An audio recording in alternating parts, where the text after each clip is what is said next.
but they have not paid much attention to the role of strategic decisions.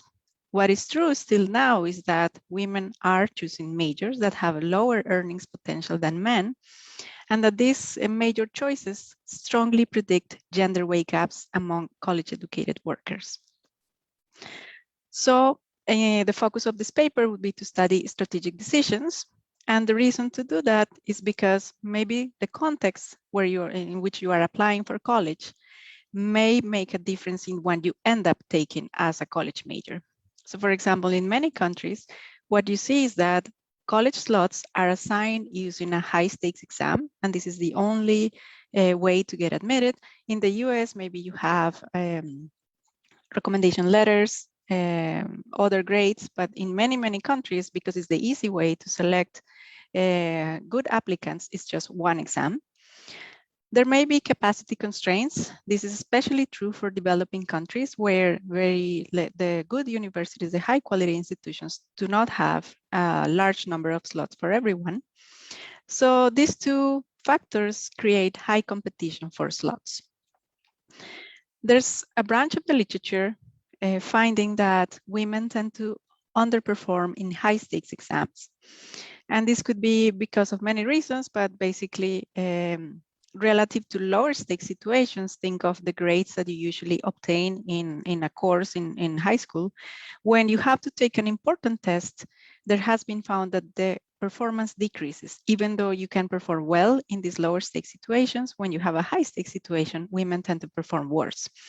When we have a setting where the only determinant for admission is a high stakes exam, then we may see that the women may be at a disadvantage here. So this maybe initial gender differences in preferences could be exacerbated if females who maybe are at the margin follow different strategies than men in this type of settings. So what we're going to do is to build on these two literatures about female performance in high stakes testing and gender differences in college majors. And we have a really unique study to see these college major choices.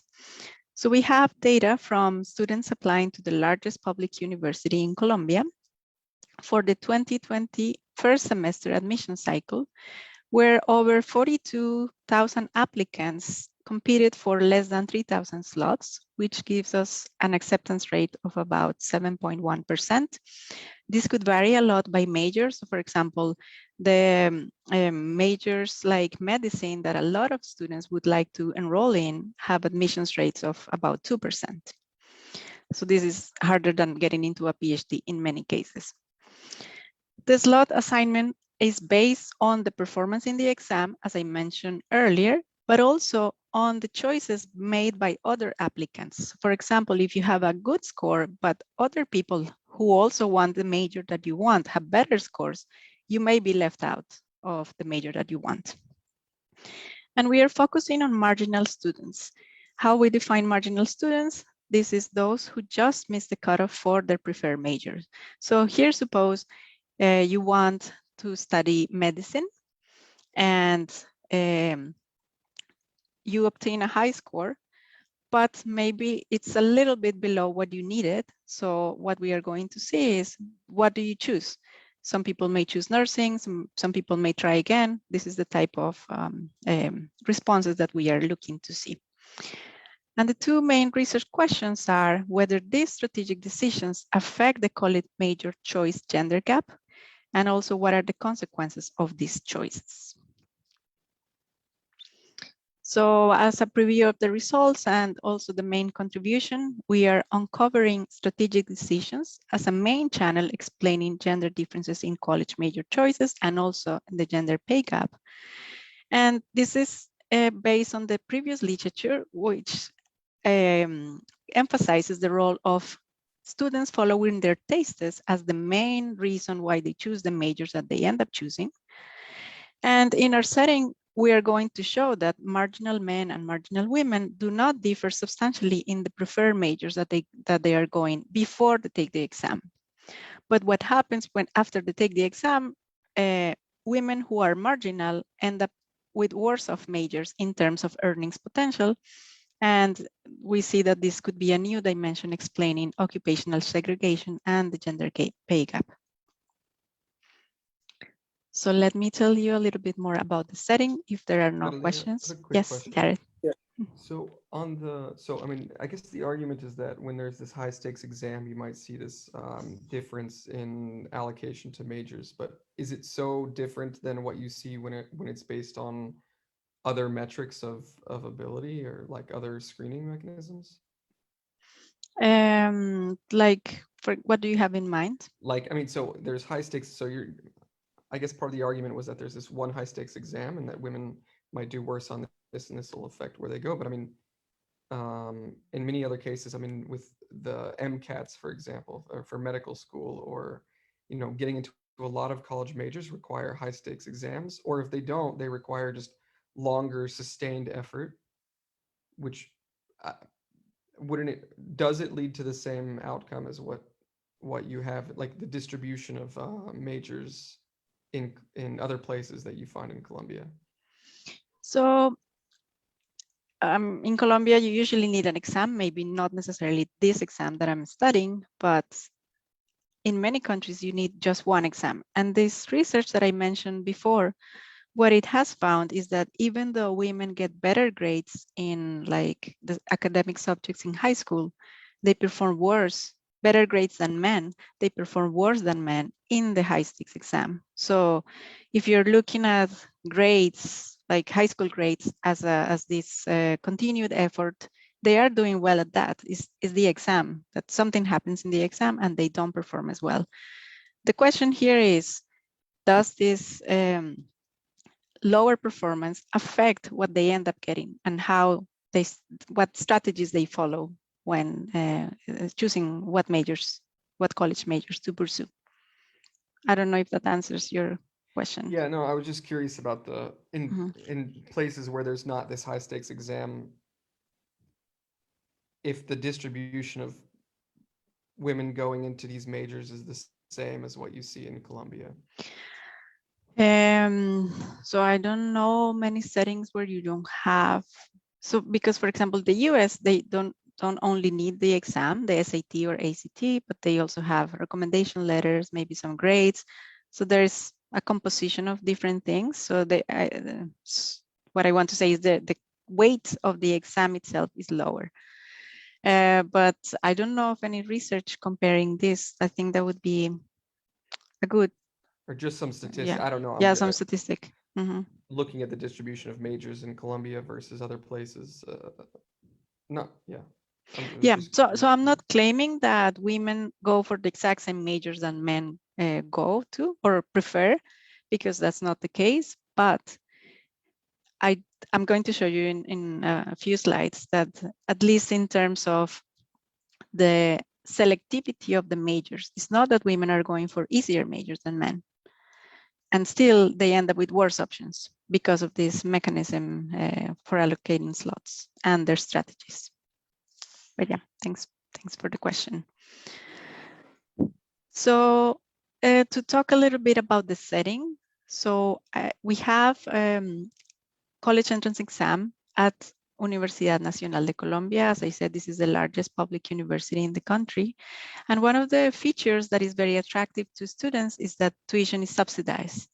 So for many low and middle income students, this is the only option to get a college degree. So you can imagine that the stakes of this exam are very, very high. The idea is that the university has a system because, of course, all the majors are going to be oversubscribed.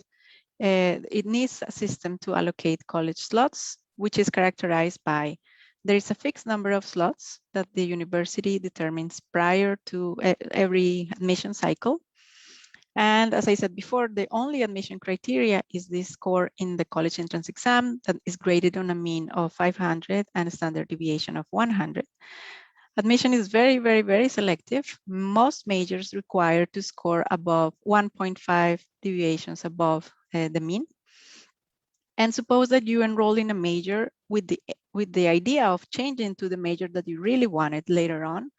It's extremely hard to do that. There's a lot of rules on how to do it, and in de facto, it's very hard to do it. So what are the types of constraints and strategic choices that students may be facing? So constraints, there's only a few slots for every major. You have your score in the college entrance exam, but you also have what's the demand for your preferred major. So as I was saying, maybe you score very high, but if other people who want your same major score higher, then you're not going to get a slot.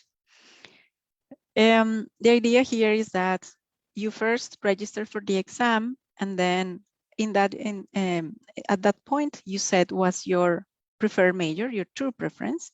Then you take the exam, and then only for students who know who have high enough scores, they're going to be classified in some priority groups so that they get access to a system to select slots. They can list up to 2 college majors. And the idea is that after everybody makes decisions, the university goes and see what are your 2 majors. They look at how many people listed, for example, medicine, and they count up until they fill up all the slots. So if you don't get into your first major, they can consider to your second choice. And if you're not admitted to any of the 2, then you are bumped to the next priority group. So it's a slightly complicated allocation mechanism, but the idea is that what matters is the demand for the same major by other applicants, your score relative to those other applicants, and then in the end, your true preference could be something entirely different to your revealed preference, because the revealed preference comes about after you know more information about the score in the exam. You don't know the demand for other from other students, but you know, for example, cutoffs from previous years that is an indication of is my score good enough for this major? So they may reveal something completely different from their true preference. So just to go a little bit more in depth about the identification strategy. So suppose that we have, we say that we want to study medicine. And now what I'm going to do is I will subtract from your score the cutoff that was determined by the student who took the last slot in medicine. So you're going to be on the right side. If you score higher than the last admitted student, your score is in the running variable is going to be 0 if you were the last admitted student, and you're going to be to the left of the cutoff if your score was below the score of the last admitted student. So here, what I'm plotting basically is whether it's possible for you to choose your preferred major. If you are the last admitted student, by definition, you took the last slot, and then anyone who had a higher score could take a slot in that same major. But if you score just below, then you are not eligible to select, you will not be admitted at your preferred major. So in this sense, we have a sharp ID, and as you see, the cutoffs are endogenously determined. This is depending on the demand and the score of the last admitted student, the student who took the last slot in every major. So I'm going to center your score on the cutoff for your preferred major. And the idea is that students who are to the left and to the right of the cutoff are basically identical. And we show with density test and covariates that that's the case. We are going to be presenting the estimates use the bandwidth based on Canonico, Catania, and Titunic 2014. And Catalina? Yes, question. Yeah, sorry to interrupt. So one thing is, because, sorry, perhaps I am not following. So are you, first of all, are you showing first that the way that this, basically, the way that the acceptance and the application process is designed is making people somehow not revealing their preferred choice or not? So it doesn't make sense. So in some sense, yes. I am thinking more like, if, for example, in the Galish, in the Shapley-Gale mechanism of deferred acceptance, and so this is going along this line or not? So I think it is, in the sense that if you already know that your score is not going to be high enough for the major that you want, there's no point in revealing that that's the major that you want, because you know already that you're not going to be admitted. So Okay. if you want to get a slot, you must go for something else. So there is a distortion in the sense that you don't have incentive to reveal your first choice. So Is that true? yes. So 40% of the students want medicine, and there are 128 slots for medicine. So most of them are not going to get a slot in medicine. But if they want to study at this university, they could choose something else. It doesn't make sense for them to choose medicine. Now, why the case for medicine is special? Because if you go to a private institution, it's going to be extremely expensive. So this is basically the only option where you could get a high education, like high quality education in medicine. This is the best medicine school in the country, basically. So if you go to a private institution, it's going to be very expensive, and students here are low and middle income. So it's very unlikely that they can pay for that. So if they know that and they want to get a slot, they must choose something else. They are not going to make it to what they want. And the private university, they don't use the same mechanism. So this is somehow is an artifact implemented by the government that is not optimal. I don't know if it's optimal or not. They are trying to choose the very best students. And I think with this mechanism, they can do it. If those very best students are going to the majors that they originally wanted, that's a different question, because it may not be the case. For some majors, it's so competitive that even if you are a top student, it's very unlikely that you make it. But the private university are not using this mechanism. No, they use a different national standardized test, and they use interviews. They have more other requirements. Okay. But the idea is that this is ultra competitive because there's very few slots for every major. It's cheap. You don't have to pay a lot of tuition, and it's the only way for many people to get a college degree. Okay, great, thank you. Thanks. And then to quantify these gender differences, I'm going to be using this specification, which is basically a fully interactive model with below the cutoff, an indicator for below the cutoff, an indicator for female, and then the running variable center at the cutoff of my preferred major. So I'm going to be looking at this beta 0 coefficient to see whether there are any differences between marginal females and marginal males. And I'll show you some regression tables. And we're also going to be controlling by these admission priority groups, because in a sense, they tell you where you were classified initially, if you are among the top scores or the second group, third group, fourth group. Okay, so the data.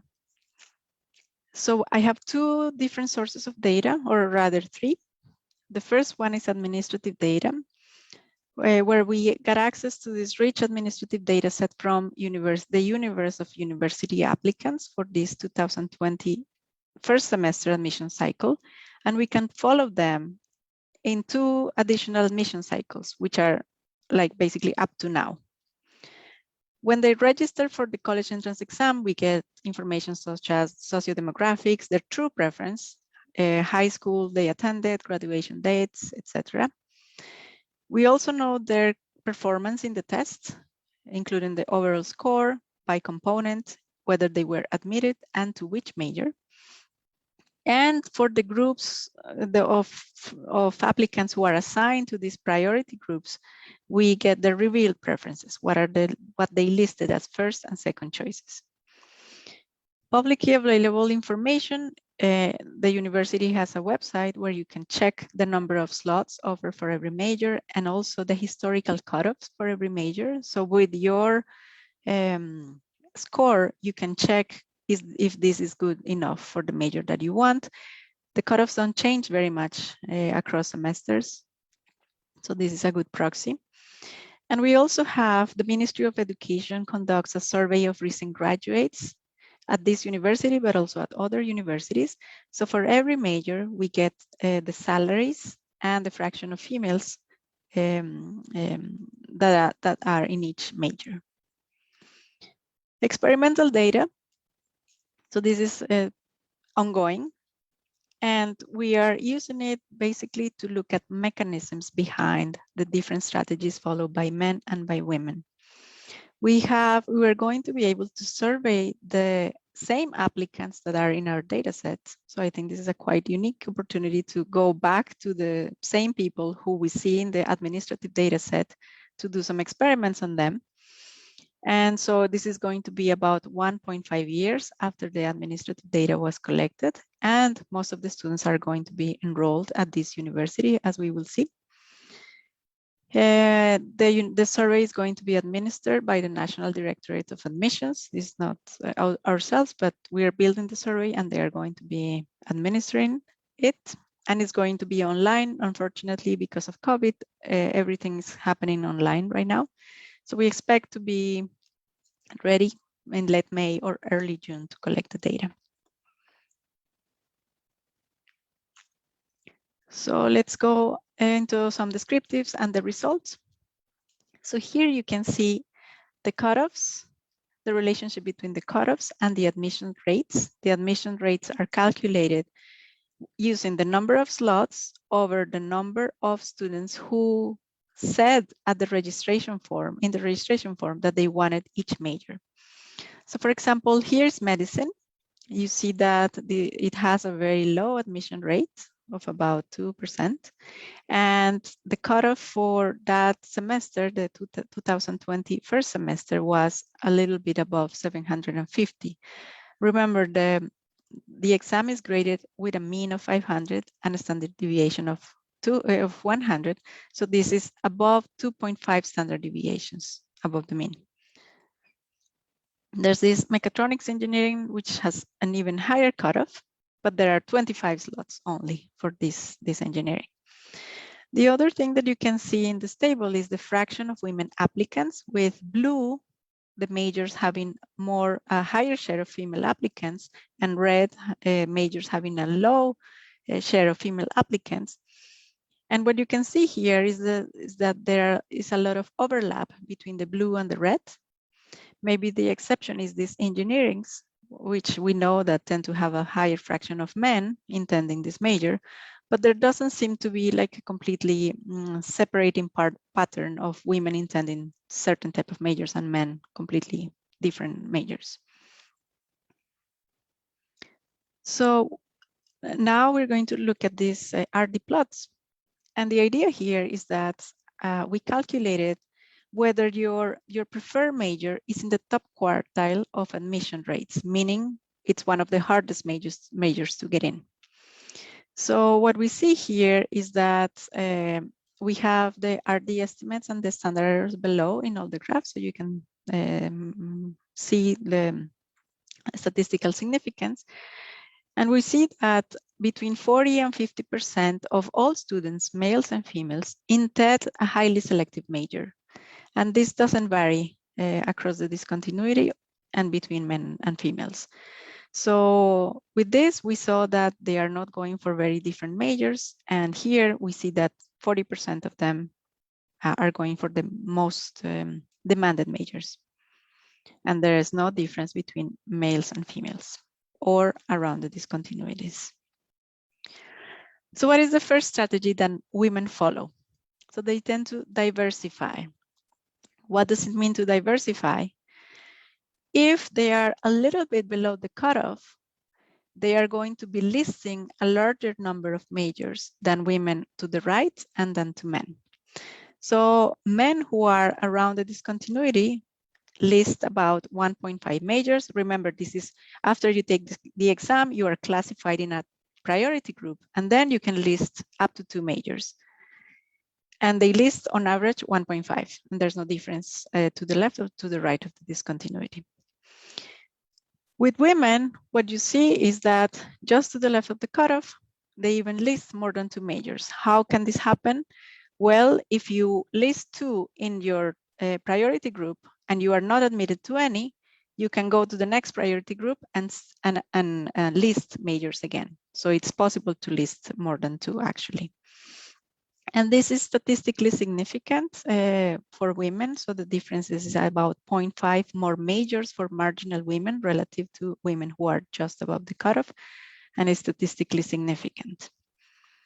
So when we see this in the table and add in the admission priority group fixed effects, what we see is that there's no difference in marginal men and marginal women in terms of intending a selective major, but women who are just below the cutoff list 0.38 more majors on average than marginal men.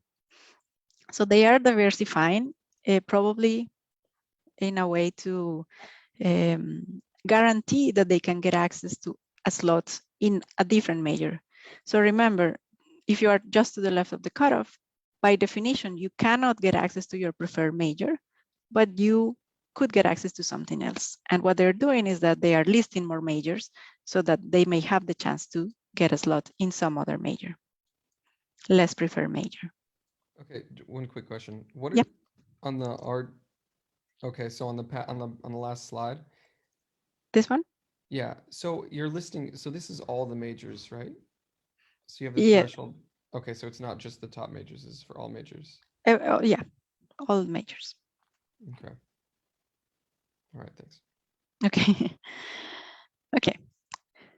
So first strategy, they diversify by listing a larger number of majors.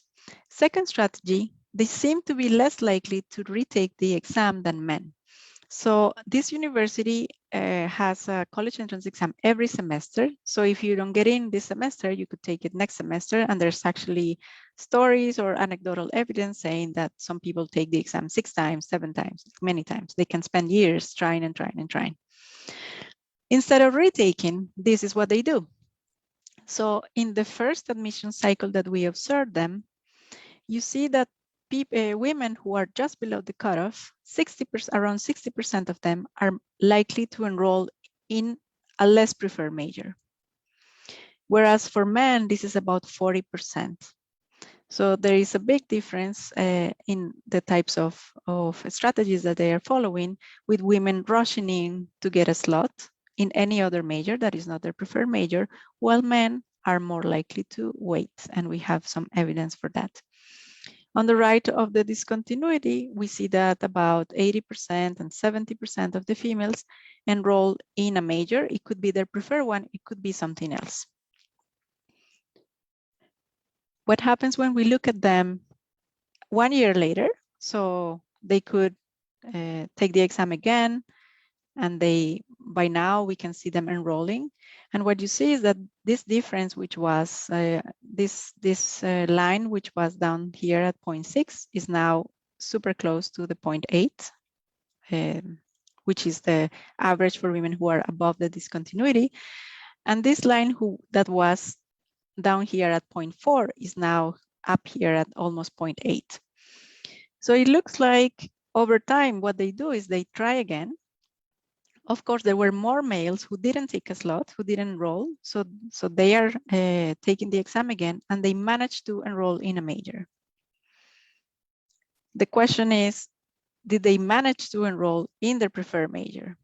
It could be a good strategy if you basically you are so close that you realize this, and then you keep trying until you make it. So this is the next slide. And it's showing that those people who were initially to the left of the discontinuity were able to enroll in their preferred major. About 20% of them were able to enroll in the preferred major. And this is the same for males and females. So it looked like the strategy of waiting and retaking the exam could have worked out, in the sense of maybe men wait and they end up in their preferred major. But that doesn't seem to be the case. They are as likely as marginal women to end up in a less preferred major. So just to put it with numbers in the regression. So when we look at this first admission cycle, 2020 first semester, we see that there's a difference of about 22, 23 percentage points between marginal men and marginal women in the propensity to take a slot. This doesn't vary if you are considering majors that are within the same college. For example, you didn't make it to mechatronics engineering, but you decide to go into mechanical engineering. The coefficient goes down, but it's not very different. But then when we observe them 3 cycles after over the 3 cycles that we have data for, then there is no difference between men and women. And there are some men who are below the cutoff who have not enrolled in any major, but virtually everybody at this who in this group, remember, these are the very top students, have enrolled in a major at this university. Whether they enroll in the preferred major, again, we don't see a difference. And it's about 20% of them who manage to enroll, which is this coefficient, 0.85 minus 0.46. So then why do men do that? So now I would like to talk about the consequences of these strategic choices. And this is basically the main consequence. We took data from the survey of recent graduates, so we can compute the potential income that you would obtain if you graduate from the major that you end up enrolling in. So you see that males on the right of this discontinuity and also females enroll in majors that pay about 2.1 million pesos per month. And men who waited, retook the exam and enroll also enroll in majors that have a similar salary, potential salary. However, for women, they rush in to take a slot to enroll in a major, and the penalty is that they are earning much lower wages. So just to quantify this, when we include all the admission cycles that we have data for, we see that men to the right of the discontinuity end up earn 2.6 million pesos per month on average. There is no difference between men who are below and above. There's no difference between females above and males above. The only difference is between marginal men and marginal women, with women earning about almost 2,100 pesos per month less than men. If you want to put this into this is about 7% of this number, 2.5 million pesos. And the current estimate of the gender wage gap for college educated workers in Colombia is about 12%. So this suggests that if we consider strategic decisions, this could be explaining about half of the gender gap for college educated workers, which is a large number, a large fraction. When we look at only the first admission cycle, so remember, women were more likely to enroll in a major and men didn't. So those men who actually enrolled in that very first admission cycle, they also suffer a penalty, which is of a similar size as this penalty that we just discussed. And women, there was an even larger negative penalty for women, but it's not statistically significant because the sample here is small, so we don't have power to detect it. And what I think is most interesting is that when we look at preferred majors and the first choice that in the revealed preference, there was absolutely no difference in the potential salaries of the majors that they wanted, men and women. So they were not, it's not that women were intended majors with lower earnings potential, but it is that because of the strategies that they follow, they end up with a lower earnings potential than men. Catalina? Yes. Yes, I have a question. So, because it is not clear for me, so if you apply to your preferred choice under this system, this reduces the chance of getting into your second choice or not? Or these are independent? Sorry, can you maybe give an example? So because you are talking about a strategic decision. Mm-hmm. So in some sense, suppose that I prefer medicine, but I know that I have low chances of getting into medicine. So and then my second choice is engineer. Mm-hmm. So then from a strategic point of view, for me, is it better to apply only to engineer, or is the same if I apply to both engineer and medicine? So it depends on your because for score. example, if you look at the school system, I don't know, like it was in the US, this is the work by Al Roth. What he showed is that, for example, in Boston, people didn't have incentive to reveal their first choice because this reduced the chance of getting into their second choice. My question is, do you have the same problem here or not? No. And why? So then what is the strategic decision? So the decision is basically whether, because you are so close to the cutoff, you could decide to enroll to retake the exam instead of retake the exam. So next semester you take it again, and then maybe you will score high enough because you are so close. You are very close. You are marginal, just below the cutoff that you needed. But women, what they do is they list majors, other majors, that end up being worse options in the sense that they pay less than the majors that men who were also below the cutoff chose. Yeah, but I don't see this like a strategic. I don't know. I see this more like, I don't know, perhaps they are more risk averse or. Okay, so you are. Yeah, so it's like, because this is the next part of the talk. Strategic decision would be if for me, no, is if you show that with the data that you have, if you show that somehow they can do better under a different system of allocation to the different careers. But in some, I don't see, for example, the people of medicine, they don't take into account where are you applying. Do they? So the medicine school, do they look at whether you are applying to engineer?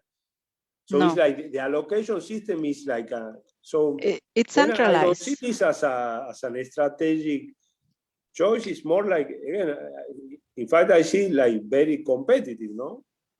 So it may not be strategic in the sense of the different mechanism design systems, that the Boston mechanism versus the deferred acceptance versus the serial dictatorship, which is this one. But it is in the sense that women and men are reacting differently to the fact that they are just below what they needed to be admitted to their preferred major. And maybe it's a loose way to call it a strategy, but the strategy is I enroll into something else. I don't wait, and men do wait. They keep trying, and then they end up enrolling in majors that have better earnings potential. So it's not a strategic in the sense of like a problem with the mechanism design that is. Suppose I don't know. Suppose that I don't know. For example, suppose that women plan to, I don't know, have a break in their career earlier than men. Well, then this could mean that it is optimal for them to not to go for the exam and to try to get as soon as possible into a career. And I of course, you can call this a strategy, but for me, it's more like an optimal decision. Of course, given the rules. But yes, exactly. I see that my point is that I like very much what you are showing, but my point is that in the case of the Roth work, he showed that basically the design is making people not revealing their preferred choice. I don't see that you are showing here that the design of the system is not, so in some senses, I think that it will be nice if you can show whether it is optimal for women to retake the exam again. And they are not doing that. But I don't see that it's exactly this what you are showing. But again, perhaps I'm wrong. So I think what you're saying is, so we have very similar students, very good students, male and female, who are just below the cutoff for the major that they wanted. And they are doing different things. What you're saying is we want to know if that's optimal or not. I don't think we can say that because of course it would depend on other things that we don't know with this data, but that hopefully we can get from the experiment and the survey data. But what I'm showing is that it hurts women. They end up with majors that have lower income potential than men. So Yeah, but again, for me, I'm not sure. Can I ask a question on this just to sort of like try to resolve this dispute? So my understanding from the way you presented the setting was that if I prefer to become a veterinary or a dentist, it's suboptimal for me to put medicine first, because by doing that, I need to sacrifice either one of my two choices. And then if I don't have a high enough score, then I would get a lower priority for what is my second choice, but I have reported as my third choice. Is that correct? So you don't have three choices, it's only two. No, I understand but that. Yeah, okay. So what I'm saying is, suppose I like school A and school like degree A and degree B.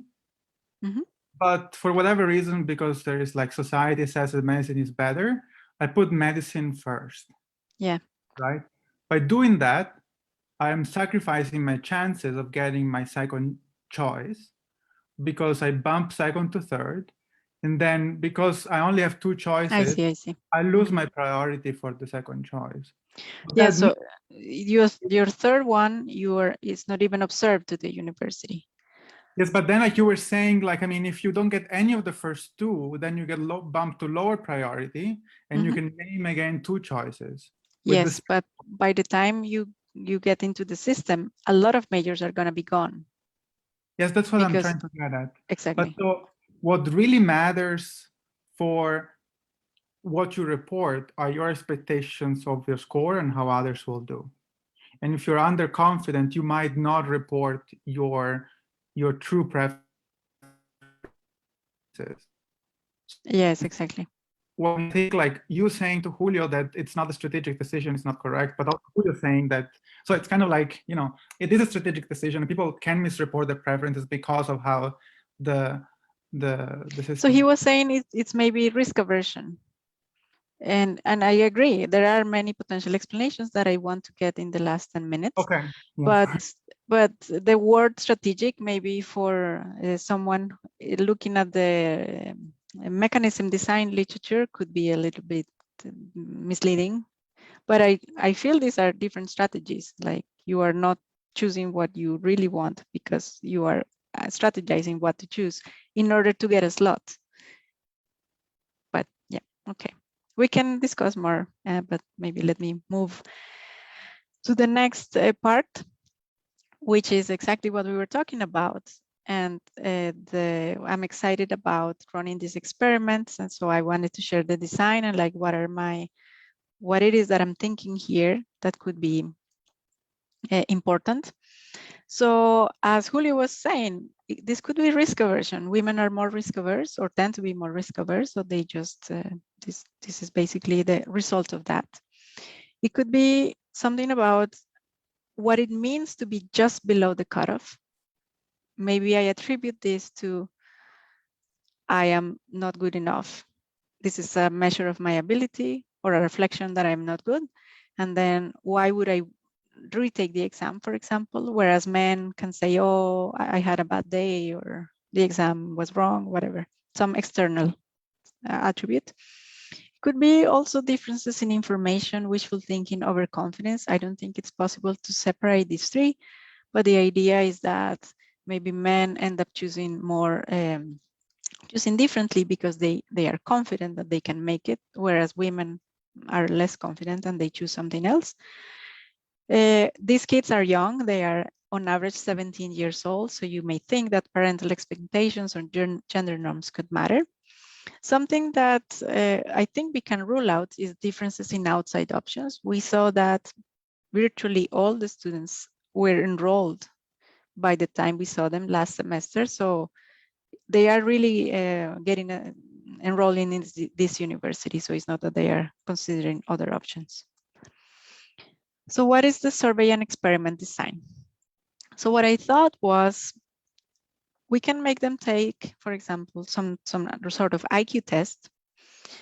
And then I want to know their beliefs about their absolute score and also their position in the distribution.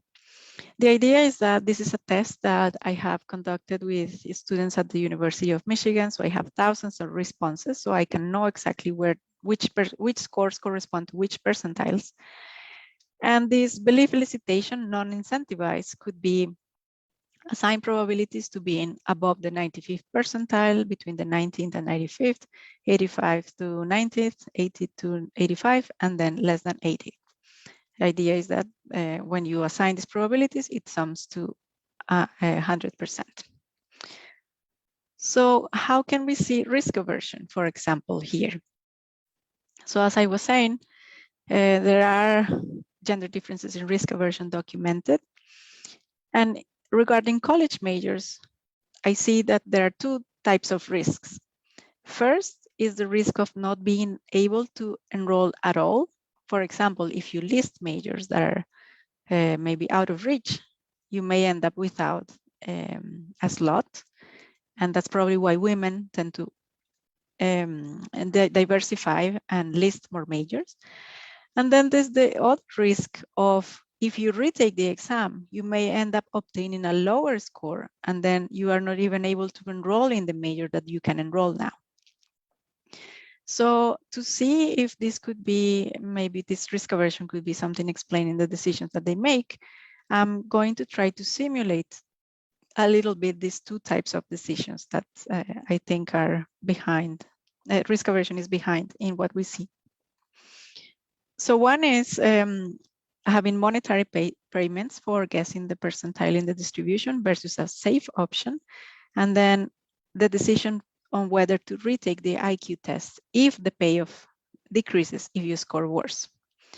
So for example, for the first part, now you have incentivized beliefs. Basically, this is the instruction. Please choose one of the following options. If your score is in the percentile in the option you choose, you will earn the amount on the right. If it's not, you will earn 0. Notice that option E represents a short payment. So for example, if I think I'm above the 90th percentile, I will earn 50,000 pesos. But if I miss and I am not in the at or above the 19th percentile, I earn 0. So what I would expect is that women tend to choose lower options here so that they guarantee some amount. And of course, option E is a sure payment. No matter where you are in the distribution, you get 10,000 pesos. The second part is willingness to retake the test. And then there are two treatments. One is the non-risky choice. And if you retake, for every additional correct answer, you will earn 10,000 pesos. If you do not increase your score or decide not to retake the test, you will keep what you earned in the previous part. Previous part is what you earn in this first task. The second one is a risky choice. For every additional correct question, you will earn 10,000 pesos. if your score does not increase, we will subtract 10,000 pesos for each additional incorrect answer up to the point when you lose the full amount you earned in the previous part. So in the non-risky, you can retake, and if you score better, you earn more money, and that's fine. If you don't score better, then you don't lose anything. In the risky choice, then you could potentially lose money. So here, what I would expect is that women may be as likely as men to take to retake the test in the treatment 1, but not in treatment 2.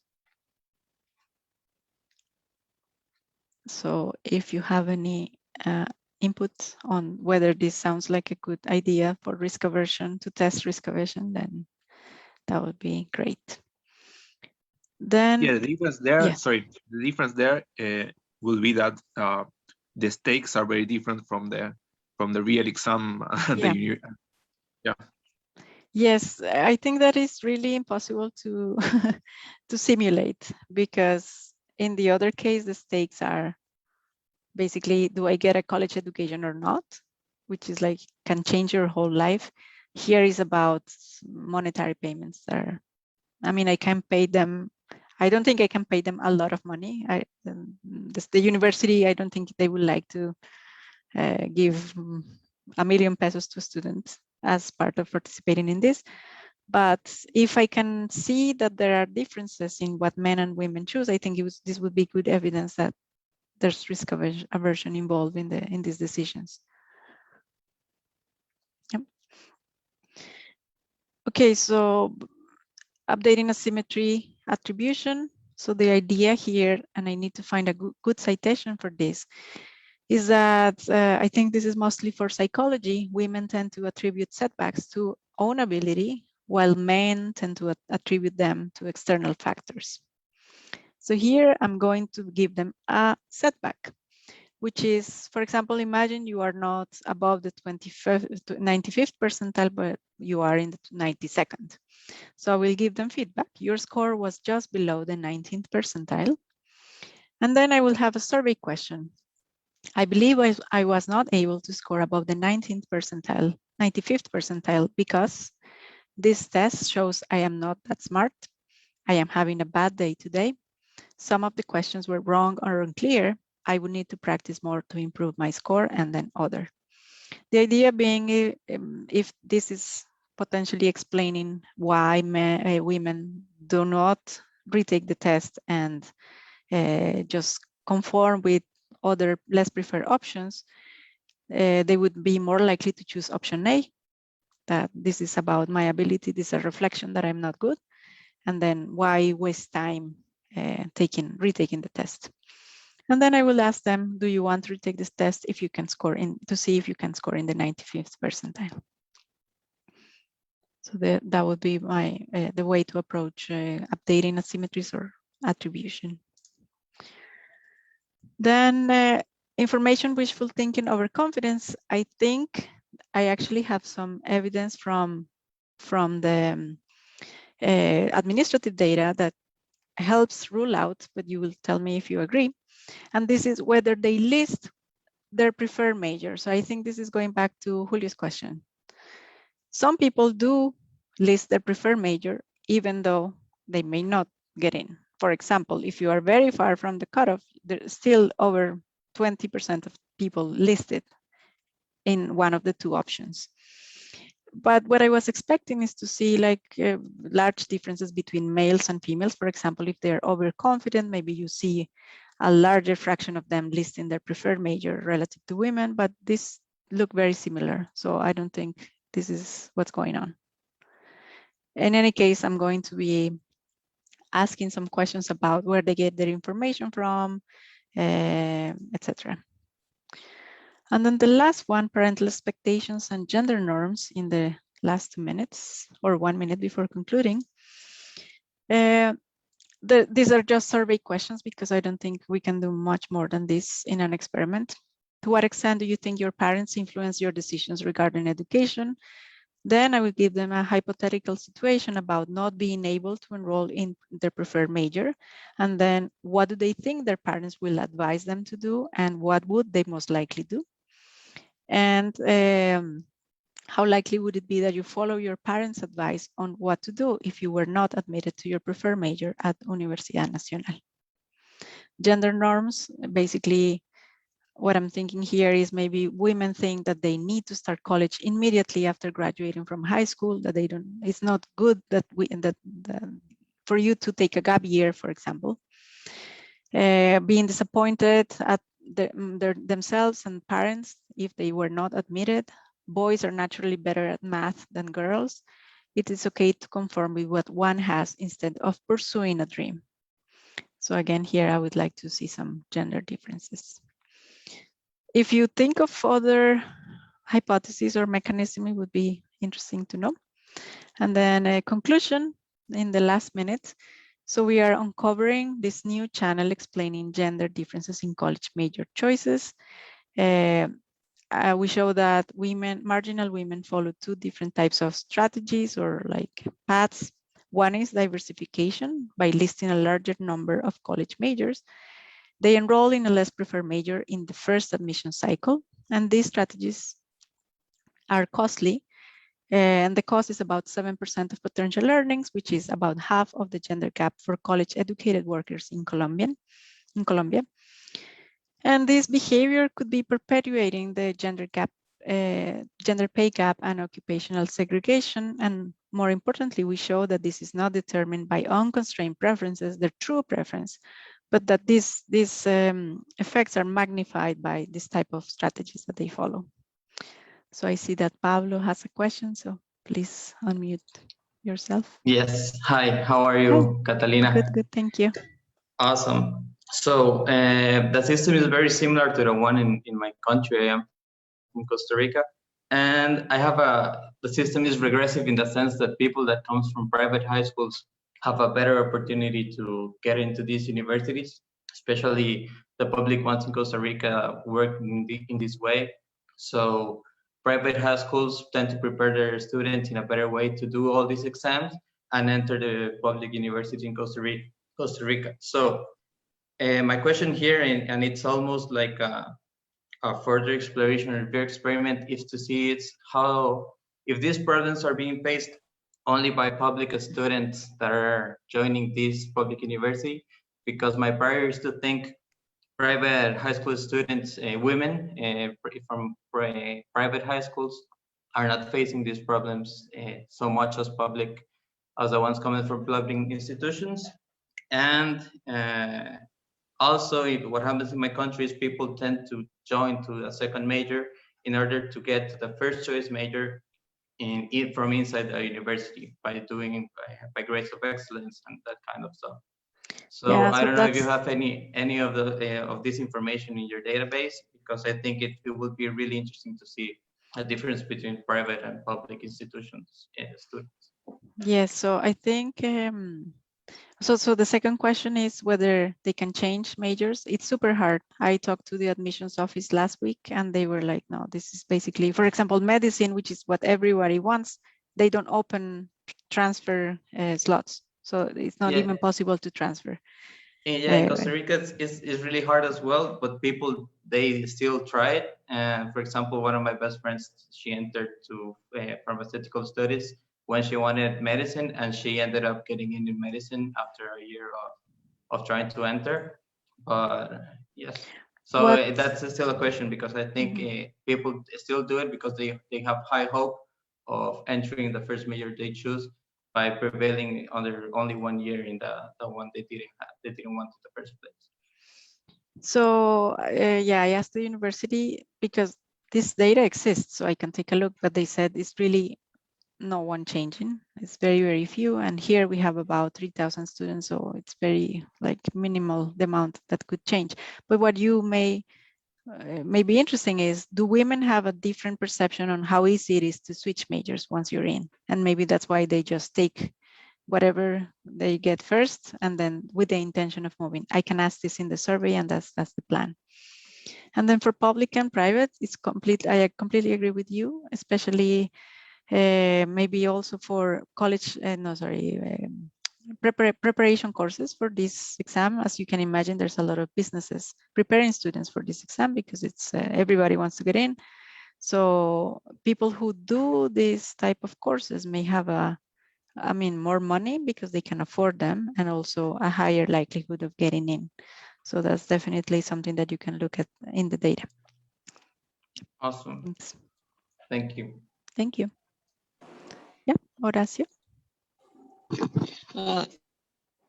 Hello, I have one question. Do you think that students have good information about the potential learning of each major, or they just have some belief about that, but not precise information?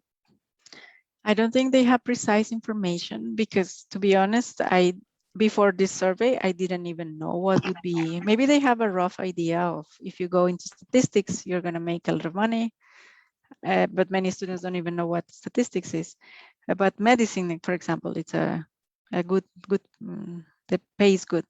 So they may know these things. I'm planning to add a question in the survey about these perceptions about salaries and how important salary is for men relative to women. And the situation that you can observe, like go along with the real information, like as you say, medicine is like the one that most people want to enroll in, and it is one of the one with best earnings potential. Yes, that's the case. Oh, okay. Mm-hmm. But Thank you. medicine, about 50-50, 50% of women intend medicine as a major. So it's not that they didn't want to enroll into medicine. Mm-hmm. Thank you. Thanks. Catalina? Yes. Yes, one question is, so when they decide to take the exam again, what did they do during that year? So is the opportunities are different for men than for women, or are the same? They work, I don't know, what do they do? So I don't know with this data.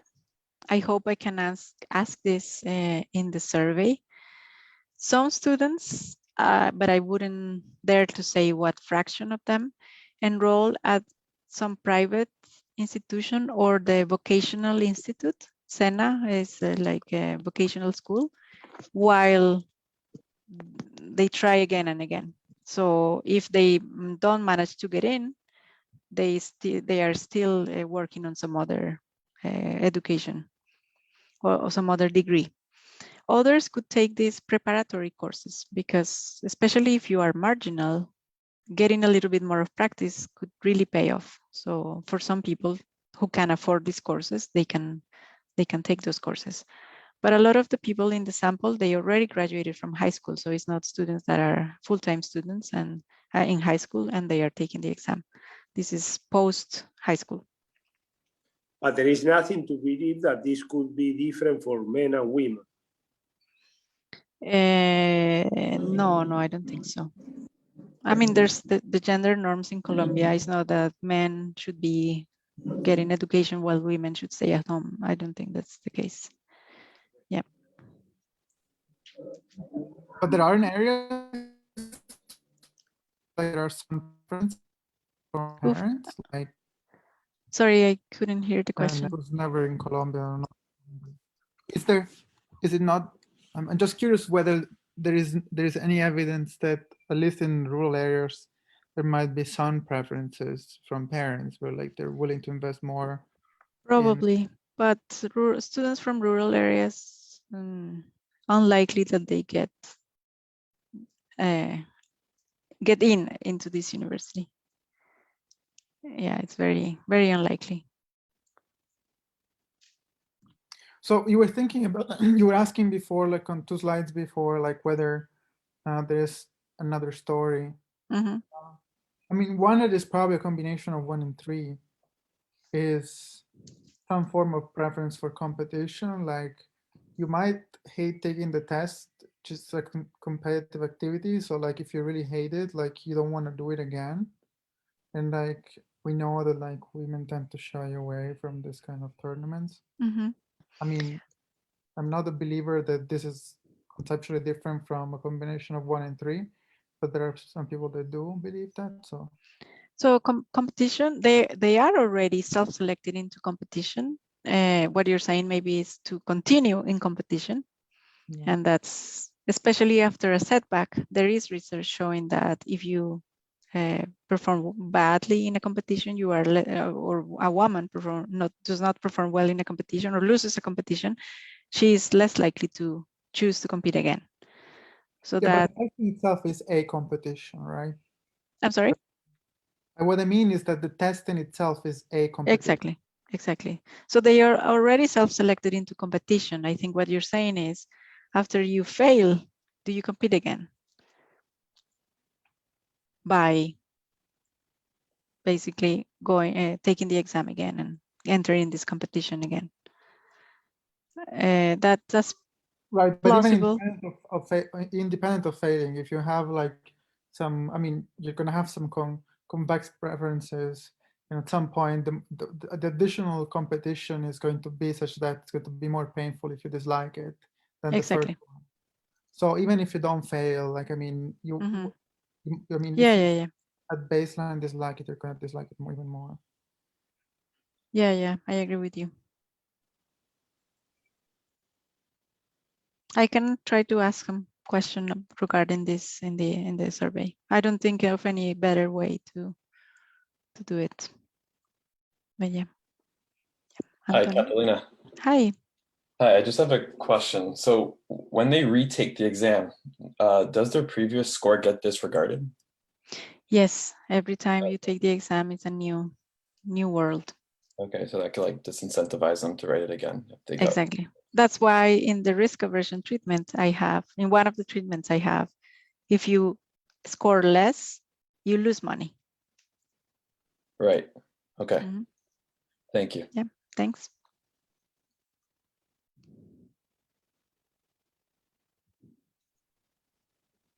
Okay, well, Catalina, thank you so much. If there are no other questions, well, thank you everybody for participating in the seminar. And well, our next seminar, we will have a break, and our next seminar will be at the end of June. We will have Horacio Larregui of Harvard University, and he will present Can social and traditional media campaigns empower women subjected to gender-based amid COVID-19? So thank you again, and thank you so much, Catalina, for the great presentation and work. Thank you so much, and please contact me with feedback. My email is there. Thank you. Have a good weekend, everyone.